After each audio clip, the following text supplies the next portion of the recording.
Together, we will build back better. We have the latest on a major fire at a Somerset church. We will take you live to Pulaski County for the latest. And a USDA grant is providing more relief for homeowners impacted by July's historic flooding. How the grant could help you and your neighbors coming up. Plus, heavy rain and thunderstorms are back in the region as we close the work week out. I'm tracking it all and breaking it all down coming up as Mountain News at 6 starts now.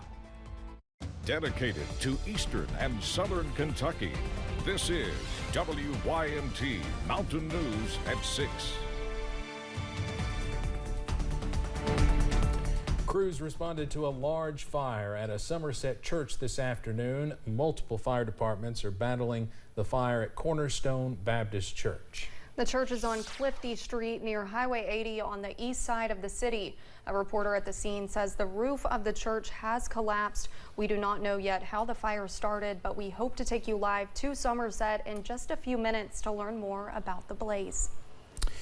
Well, today a grand jury determined that the man who died by suicide in the Pike County Detention Center after reportedly killing 3 police officers and a canine last year acted alone. The jury agreed with the findings of a medical examiner stating that surveillance video revealed Lance Storrs hung himself. The footage showed that Storrs entered a communal restroom, which was not on video, and appeared to have some concealed items under his clothing. In court today, it revealed those items were believed to be bed sheets.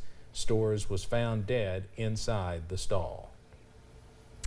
Governor Andy Beshear signed an emergency regulation that classified all products containing tianeptine as a Schedule I controlled substance today. Tianeptine is an unregulated drug known as gas station heroin, and it produces opioid-like effects. It is available online and in convenience stores and gas stations. It has no known medical use, but it has been linked to serious harm, overdoses, and death. Governor Andy Beshear has not said if he will veto several controversial bills sent to him. The legislation is Senate 5 and Senate Bill 150. One deals with parents having a process to examine materials allowed in schools, and another is a wide-reaching bill that covers everything from pronoun usage to preventing procedures to change a minor's sex.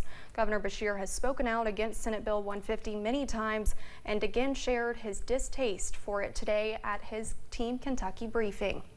It tears away the freedom of parents to do what those parents believe is best for their kids, and instead has big government making those decisions for everyone. Beshear says many schools already have policies in place to deal with what's in Senate Bill 5 as far as keeping some objectionable material out of schools. Lawmakers return to Frankfort to finish the session next Wednesday. Big Sandy Community and Technical College hosted a conversation today all about communication, unification, and representation. WYMT's Buddy Forbes shares what speakers at the Prestonsburg campus brought to the stage. From the culture embedded in every country road. I grew up to embrace these mountains, their history and story. They became etched in my soul. To the community growth expanding to the forest corners of the region. Creating community has always been something that was near and dear to my heart, and as well as building relationships. Appalachian academics and advocates gathered Thursday to discuss the importance of coming together. I think it's a very good experience for everyone involved because we get to have open dialogue with one another to learn about different cultures and different communities that are sometimes not talked about. With speeches about becoming a safe space for LGBTQ+ folks. 47% of our clients are transgender, gender nonconforming, or gender questioning. To the under-celebrated and often undiscussed history of Black Appalachia. We were here, and we are still here. People are hungry already.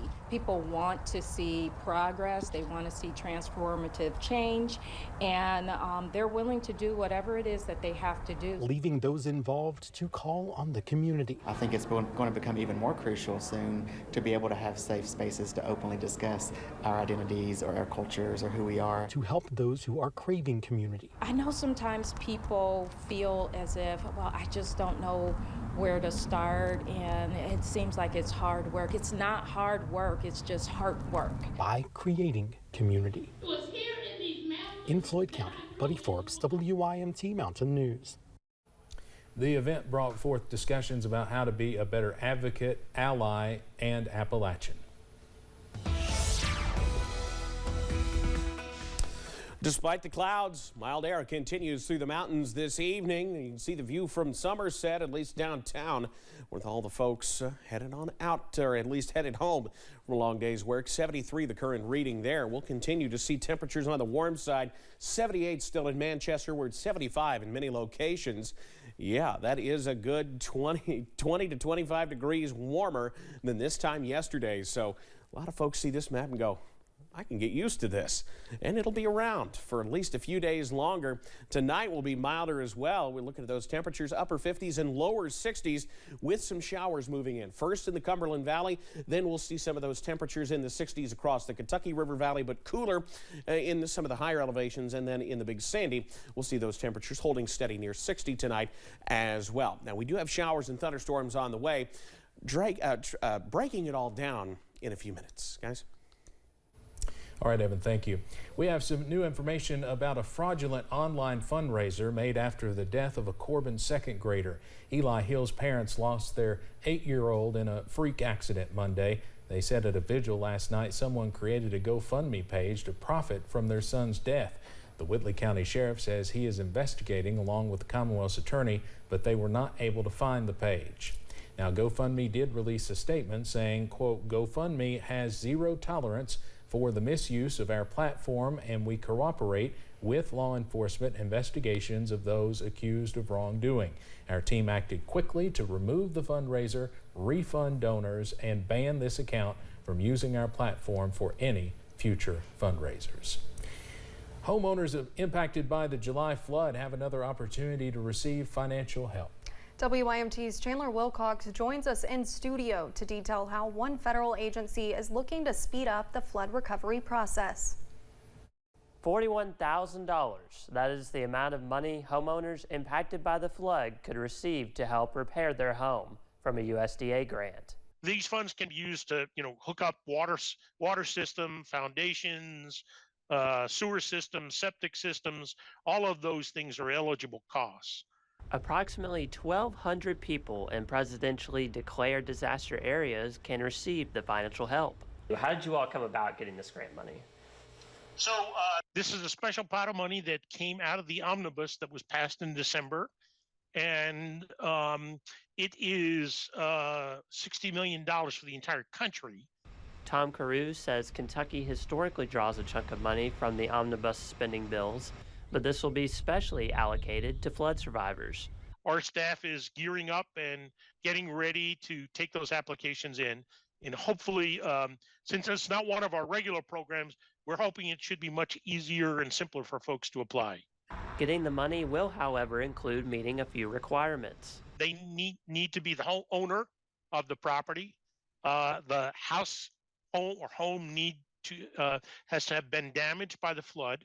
There are income limits that an applicant cannot exceed based on the size of their home and where they live, but the USDA hopes that through this, people can recover quicker. In studio, Chandler Wilcox, WYMT Mountain News.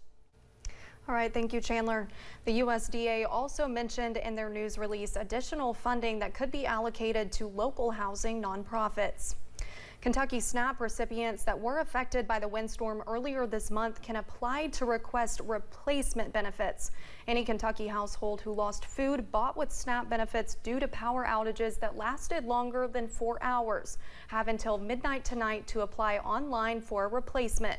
Eric Friedlander, the Secretary for the Cabinet for Health and Family Services, says due to offices closing at 5 p.m. today, families now must apply online. He added that they are also working on a mass replacement for 31 counties across the Commonwealth whose outages were significant. Outage was significant enough across a broad enough area that we will provide those benefits even if people haven't applied. Now, if they apply, they won't get it, obviously, again. But if folks live in one of those counties, and there are a few zip codes that we're trying to add, they'll be able to get those benefits even if they're not able to apply. The counties in our viewing area that are part of the mass replacement include Lee, McCreary, Wayne, and Wolfe counties. We have a full list of the counties across the Commonwealth on our website. Multiple counties across eastern Kentucky that were affected by the flood last July have scheduled county-wide spring cleanups. The Knott County Long-Term Recovery Group announced on Facebook that a cleanup is scheduled April 9th through the 15th. Nonprofits who wish to participate can earn $80 per mile, up to 3 miles. Those nonprofits who choose to participate can contact the Knott County Judge Executive's office. Trash bags and gloves can also be picked up at the judge's office. For more information, visit WYMT.com. We continue to track breaking news out of Pulaski County. Multiple fire departments are battling a church fire in Somerset. That fire started around 3 o'clock this afternoon on Clifty Street near Highway 80. Chad Hedrick is live now at the scene. And Chad, what do we know so far? Well, Steve, still a very active scene here at Curbside Baptist Church or Cornerstone Baptist Church rather, here in Somerset. This is a very emotional scene as well for so many people here that go to church here. Neighbors have been out here watching as a place that they've spent a lot of time go up in flames. We're still waiting to get some more information about what exactly happened, how this fire started. Still right now the priority is getting the flames knocked out. I was talking to the pastor a little bit ago, and he said that what we're seeing here with this damage, with the roof collapse, that is where they had Vacation Bible School and Bible study and some other classrooms and office spaces on that side. The sanctuary actually on the other side of the building. What we don't know is the extent of the damage there. While there may not be exactly fire damage per se, there's certainly going to be smoke and water damage there. We were talking to a woman who lives nearby, goes to church here, and she made that 911 call saying, "My church is on fire."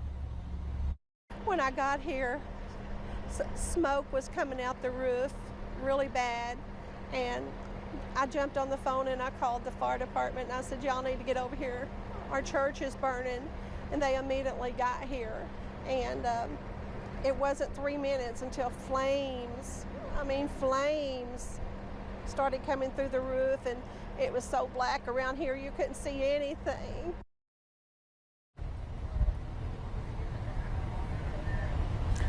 An emotional scene for sure. The good news is no injuries have been reported. The pastor telling me that he had just left maybe about an hour or so before the fire started. And usually there's a group of school children that come here on Thursday afternoons, and they were not in the building, thankfully, when that fire started. Live in Somerset, Chad Hedrick, WYMT Mountain News. Chad, thank you very much. Glad to hear no injuries. It's certainly a tough scene. Well, we continue to watch the potential for heavy rain thanks to this stationary boundary. Details on that coming up after this. Plus, a Knott County native took to the stage at the Grand Ole Opry last night with her family in the crowd. We sat down with Britt Taylor to learn more about the experience. WYMT News app offers alerts on breaking stories as they happen, customized to the categories you choose. The